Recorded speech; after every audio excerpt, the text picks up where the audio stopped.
قول داده بودی بودو چه قولی؟ پریشب با هم تلفنی حرف زدیم گفتم ای کاش میشه بودم گفتی نگران نباش به محض اینکه ببینمت اجراش میکنم.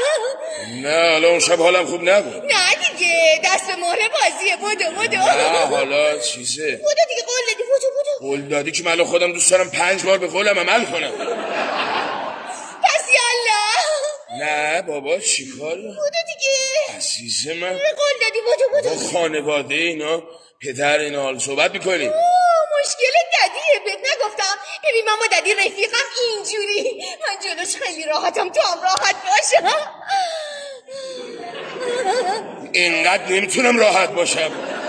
نه که من دارم بهت میگم راحت باش. اصلا بذار ددیو صدا کنم بیاد بهت انرژی بده.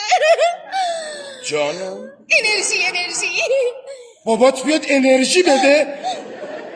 این مرحله تو آمریکاش قفله. آمریکا رو ولش کن اینجا همه چی فرق میکنه.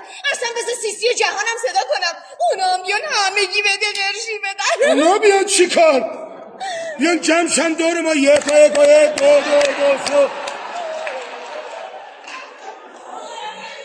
بوده دیگه میو هاپ دلیل نمیشه اصلا. اصلا قهری به سیب سرخم چیکار کنم؟ خب محبا چرا اینجوری میکنی؟